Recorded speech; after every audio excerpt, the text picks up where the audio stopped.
Hello प्यार दोस्तों, आप सभी लोगों का स्वागत है हमारे यूट्यूब प्लेटफॉर्म पर। तो हम लोग आज पढ़ने वाले हैं हॉर्टिकल्चर उद्यान विज्ञान। तो उद्यान विज्ञान की क्लास 10 होने वाली है, क्लास 10 होने वाली है। तो इसमें जो क्लासिफिकेशन हमारा चल रहा तो वही अभी चलेगा। अभी इसमें 2-4 और बचे हैं। तो आज हम पढ़ेंगे फल एवं सब्जियों में पाए जाने वाले पोषक तत्व एवं खनिज पदार्थ के आधार पर आधार पर आधार पर वर्गीकरण। तो इसमें पहला हम लोग देख रहे हैं विटामिन जो अपनी विटामिन है A B C D E K, जितनी सारी विटामिन है उनके बारे में पढ़ेंगे। तो विटामिन देख लीजिए, विटामिन 2 प्रकार की होती है, एक जल में घुलनशील, एक वसा में घुलनशील। जल में घुलनशील कौन कौन सी विटामिन होती है?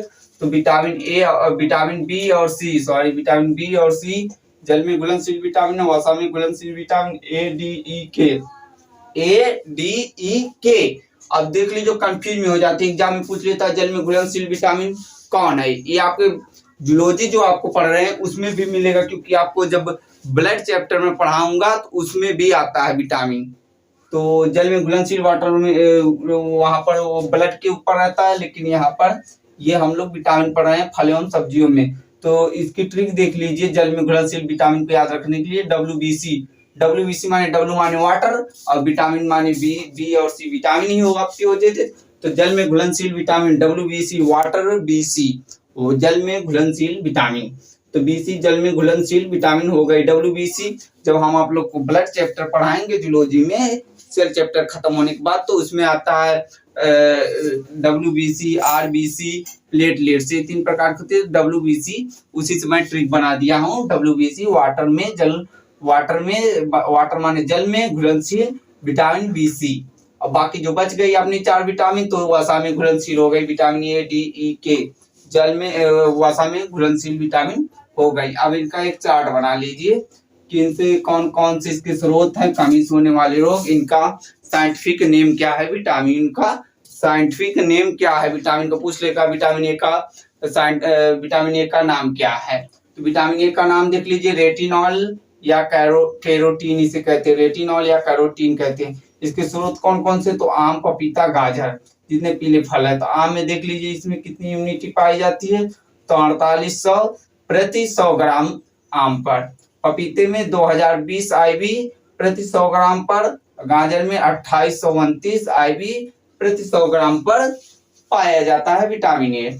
इसकी कमी से, अगर इसकी कमी हो जाती है तो आपको रतौंधी नाइट, ब्लाइंडनोस या जीरोथेनिया हो जाता है। रतौंधी वो होती है जो आपको सूर्य के उदय होते ही आपको दिखने लगता है, और सूर्यास्त जब होता है तो आपको दिखना बंद हो जाता है, तो उसे रतौंधी कहते हैं।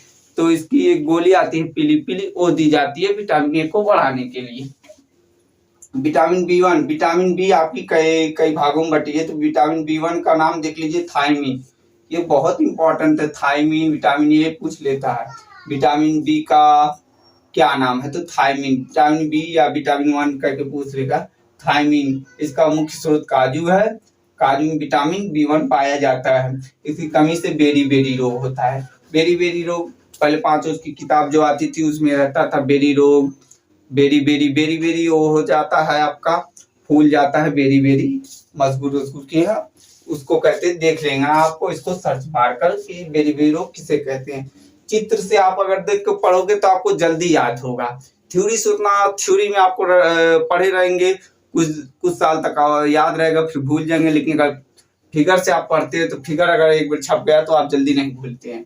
विटामिन B2 का देख लीजिए नाम, राइबोफ्लेविन कहते हैं विटामिन B2 को।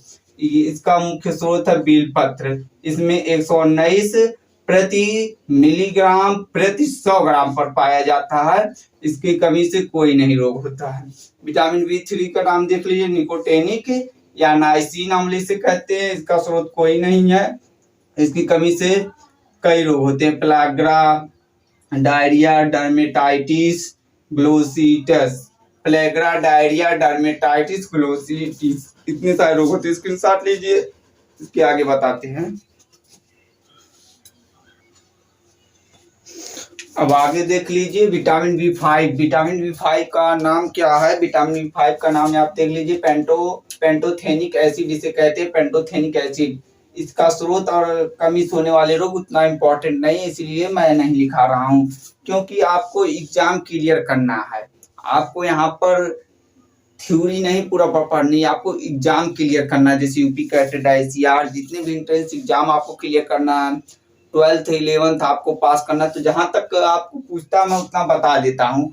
जो बाकी चीजें हैं जो आपको जानी चाहिए, वो आप जब अगली क्लास आप ग्रेजुएशन करेंगे तो उसमें आपको ये सब बता दिया जाएगा। इसमें इतना नहीं है। जब रिसर्च करने के लिए आप किया जाता है तब उतना डीपली पढ़ा जाता है, आपका दिमाग उसमें उतने ही खराब हो जाएगा। तो आप बस इनका नाम रखिए पेंटोथेनिक एसिड, बस इतना ही पूछ लेता है। विटामिन B6 में देखिए पायरिडॉक्सिन। विटामिन B7 का देख लीजिए बायोटीन, या इसे विटामिन H भी कहते हैं। विटामिन H का नाम पूछेगा बायोटीन, या पूछ लेगा विटामिन H किसे कहते हैं तो विटामिन B7 कहते हैं या बायोटीन कहते हैं। विटामिन B9 फोलेंट इसका नाम है। विटामिन B9 का फोलेंट नाम है, याद रखा, विटामिन B9 का फोलेंट नाम। विटामिन B12 जो आपका 10 और 11 विटामिन नहीं होती है बी, सीधे B9 से B12 पे आ जाना, B12, जिसको कोवालेमिन कहते हैं। कोवालेमिन इसका मूल स्रोत है लीवर और किडनी। विटामिन B12 का सूत्र है, इसकी कमी से होने वाला रोग एनीमिया पर्नीसियस होता है। एनीमिया पर्नीसियस रोग किसी विटामिन की कमी से होता है तो विटामिन B12 या कोवालेमिन से होता है। विटामिन B सी इंपॉर्टेंट लगा लेना, इसका नाम स्कॉर्बिक अम्ल इसे कहते हैं। विटामिन C को स्कॉर्बिक अम्ल कहते हैं। इसका स्रोत है बारबोडेस चेरी। पूछ लेता विटामिन C सर्वाधिक किसमें पाया जाता है तो बारबोडेस चेरी एक फल का नाम है, आप सर्च मार कर देख लेना। इसका भी चित्र आप लोग नहीं देखे होंगे शायद, बारबोडेस चेरी। इसमें कितना कितना पाया जाता है तो 1000 से 4000 मिलीग्राम प्रति 100 ग्राम। बारबोडेस चेरी के 100 ग्राम पर इसमें इम्यूनिटी या ऊर्जा पाई जाती है। 1000 से 4000 मिलीग्राम एस्कॉर्बिक अम्ल पाया जाता है, मतलब विटामिन C पाया जाता है। आंवला, इसके बाद आंवला का नंबर है, इसमें 600 मिलीग्राम प्रति 100 ग्राम पर पाया जाता है। उसके बाद अमरूद में 299 मिलीग्राम प्रति 100 ग्राम पर पाया जाता है। इसकी कमी से होने वाला रोग स्कर्वी है। स्कर्वी रोग है, पूछेगा, खट्टे फल इसमें आते हैं, विटामिन C में स्कर्वी रोग होता है।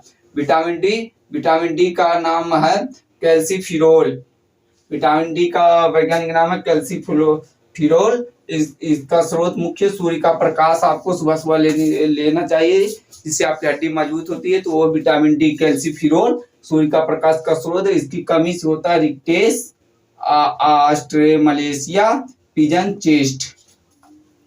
चेस्ट और रिकेट्स। ऑस्ट्रेमलेशिया जो रिकेट्स आपका बीमारी है, सूखा रोग हिंदी में कहते हैं। इसमें आपकी हड्डियां सूखने लगती है, आप बहुत कमजोर दुबले पतले एकदम हो जाते हैं। आप सर्च मार कर देखना, बहुत घातक बीमारी है। स्क्रीनशॉट लीजिए, आगे बताते हैं विटामिन के बारे में। अब देख लीजिए अगली विटामिन, तो विटामिन E, जो अपनी विटामिन E है उसका वैज्ञानिक नाम क्या है विटामिन E का तो टोकोफिरोल है इसका नाम। इसका स्रोत है बादाम। कमी से होने वाला रोग बंध्यता, जिसे स्टेसिलिटी कहते हैं, और इसकी कमी से होता है प्रजनन क्षमता में कमी आ जाती है। जो अपनी प्रजनन क्षमता है उसमें कमी आ जाती है, प्रजनन क्षमता में विटामिन E के कारण कमी आ जाती है, और इसमें बंध्यता रोग होता है। बंध्यता रोग आप सुने होंगे, सर्च करके देख लेना, वो भी बंध्यता रोग, बादाम, और इसका वैज्ञानिक नाम हो गया टोकोफिरोल। विटामिन K तो फाइलोक्विनोन है। विटामिन K का साइंटिफिक नेम है फाइलोक्विनोन है। हरी पत्तेदार सब्जी इसका मुख्य स्रोत है, हरी पत्तेदार सब्जी। इसकी कमी से रक्त का थक्का नहीं बनता है। जो अपनी थ्रोम्बोसाइट है, जो अपने ब्लड में थ्रोम्बोसाइट होती है, जो कट जाने पर ब्लड निकलने लगता है, थक्का बना देता है, जिससे ब्लड बाहर नहीं निकलता है, तो यह थक्का नहीं बनाने देता। कौन? विटामिन K की कमी। अगर आपकी शरीर में विटामिन K की कमी है तो आपका थक्का नहीं बनेगा और ब्लड निकलता ही रहेगा। तो इसीलिए विटामिन K जरूरी है। हो गया ना। अब देख लीजिए कार्बोहाइड्रेट, जब आपको ब्लड चैप्टर पढ़ाएंगे तो वहां पर सब क्लियर हो जाएगा, रक्त से जितने भी आ रहे हैं। तो जो अपना देखिए कार्बोहाइड्रेट, दूसरा कार्बोहाइड्रेट तो फल में देख लीजिए सबसे ज्यादा किस में पाया जाता है, तो एवोकाडो। एवोकाडो आपका एक फल है, इसमें 79% 79% कार्बोहाइड्रेट पाया जाता है। उसके बाद रेजिन या किशमिश, रेजिन को किशमिश, किशमिश को रेजिन भी कहते हैं, इसमें 78% 78% कार्बोहाइड्रेट पाया जाता है। इसके बाद खजूर में 67% 67% पाया जाता है कार्बोहाइड्रेट, और केला में 27% 27% कार्बोहाइड्रेट पाया जाता है। सब्जी में देख लीजिए कसावा में, कसावा में आपके 38% 38% कार्बोहाइड्रेट पाया जाता है। शकरकंद में 28%, आलू में 22% कार्बोहाइड्रेट पाया जाता है। प्रोटीन में देख लीजिए, प्रोटीन आप में फल जितने भी बता रहे हैं ये सबका उदाहरण ही पूछता है। कार्बोहाइड्रेट सबसे ज्यादा किस में पाया जाता है, या दे देगा कार्बोहाइड्रेट किस में पाएगा, 3 चीज में ऑप्शन, 1 चीज में दे देगा, ऐसे ऐसे पूछ लेता है। 3 चीज में दे देगा, 1 इसमें से दे देगा अलग।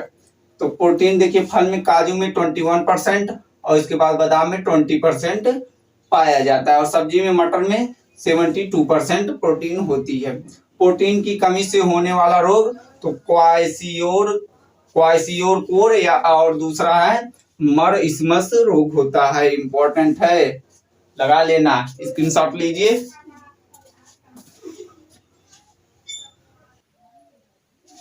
अब देख लीजिए अपना वसा, वसा किस किस में पाई जाती है, तो फल में देख लीजिए अखरोट में 64% लगभग 64% पाया जाता है वसा, और बादाम, इसके बाद बादाम में 58% 58% वसा पाई जाती है। सब्जी में आलू में 11 मिलीग्राम प्रति 100 ग्राम पर पाया जाता है वसा में।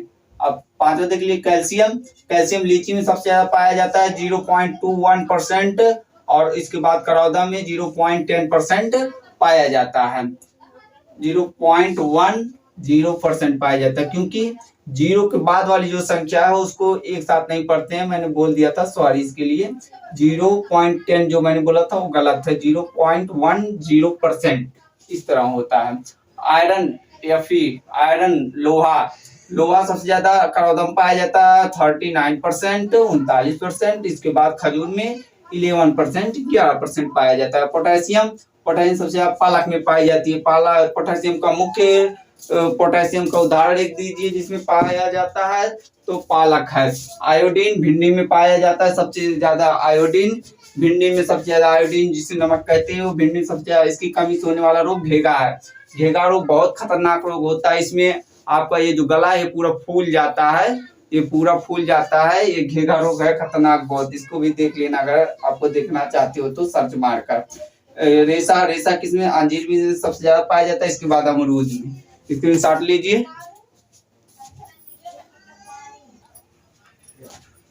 अब कुछ नोट, जो नोट इंपॉर्टेंट पॉइंट देख लीजिए, नोट इसमें है। तो फल एवं सब्जियों में पाए जाने वाला सर्वाधिक तत्व कौन सा है, ऐसा भी क्वेश्चन पूछ सकता है ना। फल एवं सब्जियों में पाए जाने वाला सर्वाधिक तत्व कौन सा है, तो पोटेशियम आपका है। पोटेशियम सर्वाधिक फल और सब्जियों में पाया जाता है।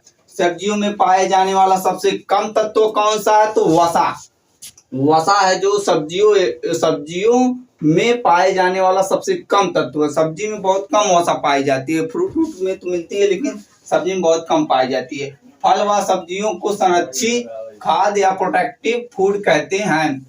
फल व सब्जियों को संरक्षित खाद्य या प्रोटेक्टिव फूड कहते हैं। अब एक चार्ट देख लीजिए जो फल और सब्जियों में कंपैरिजन माने अंतर प्रदान किया गया है। विशेषता एक और इनकी लिखी गई है, फल और सब्जी में कौन कौन सी विशेषता होती है।